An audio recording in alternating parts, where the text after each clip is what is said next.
The morning light filtered into Min's room, finding him already awake, his mind buzzing with a single, unshakable resolution. Today was the day. He would finally tell Mai how he felt. No more hiding, no more second-guessing. He practiced the words in his head, a determined smile playing on his lips. This was it. Miles away. Mai's alarm blared, a sound that perfectly matched the chaos in her own head. She slammed the snooze button, groaning.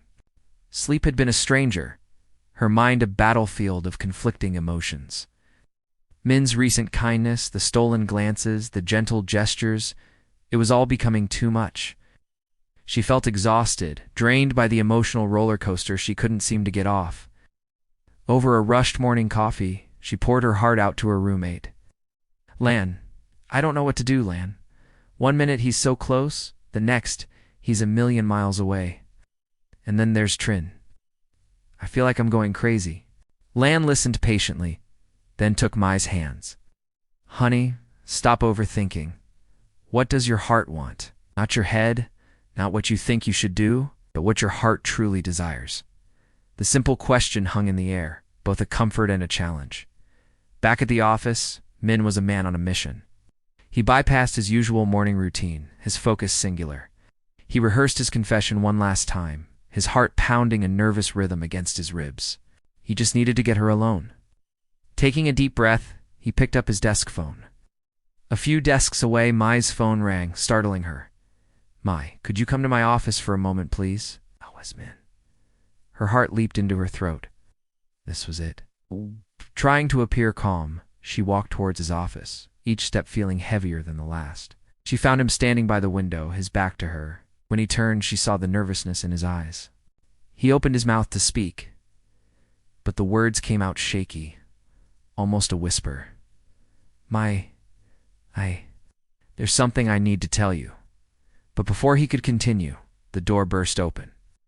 Trin stormed in, a look of manufactured panic on her face.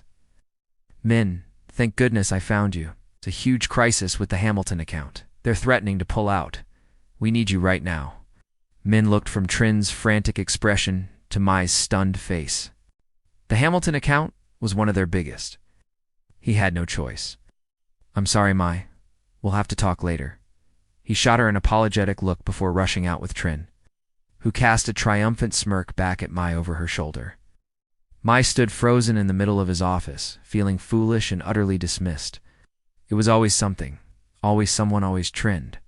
The hope that had blossomed moments before withered and died. She felt like a side note in his life, easily pushed aside for the next crisis. With a heavy heart, she returned to her desk, the unspoken words hanging between them like a ghost. An hour later, the entire department gathered for the quarterly strategy meeting. This was a major event, with senior management present. It was Mai's turn to present her team's project proposal. Pushing aside the morning's disappointment, she drew on her professionalism. As she began to speak, her voice was steady, her presentation clear and concise. She moved through her slides with an effortless grace, her passion for the project shining through.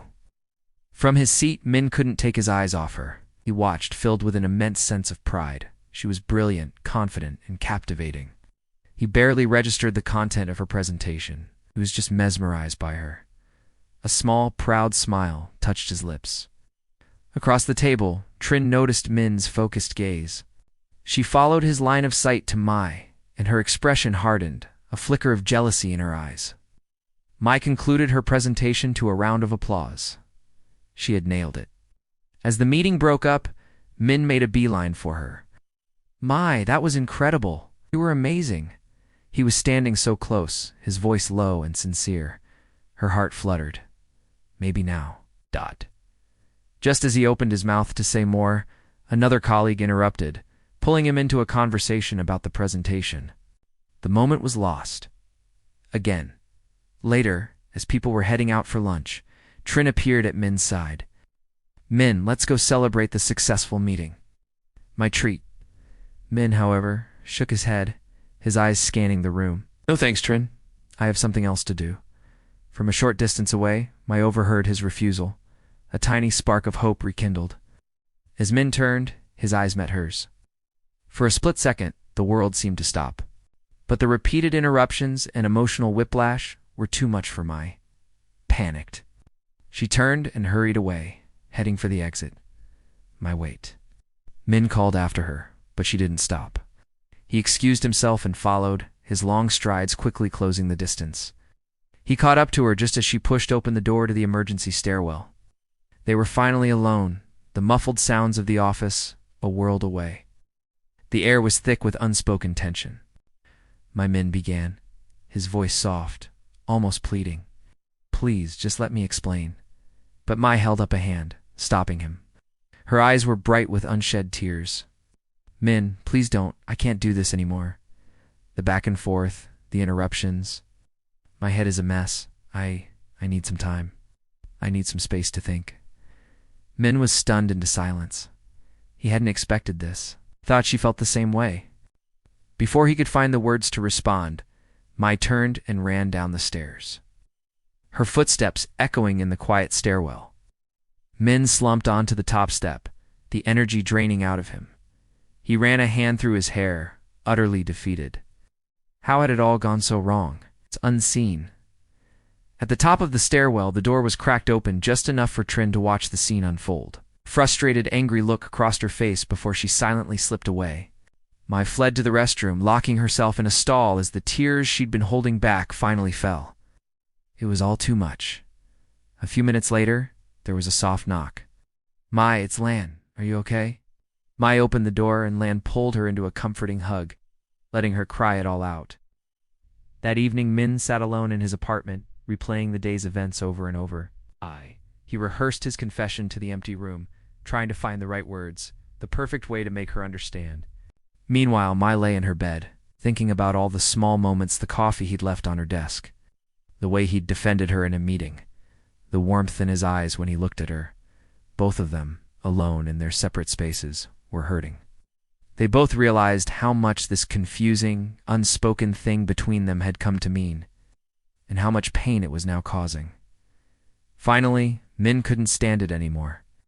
He picked up his phone and typed out a text. Mai, we need to talk. Please, I'll wait for you in the park by the office tomorrow morning before work. I just need 5 minutes. He hit send, his heart pounding. Mai's phone lit up on her nightstand.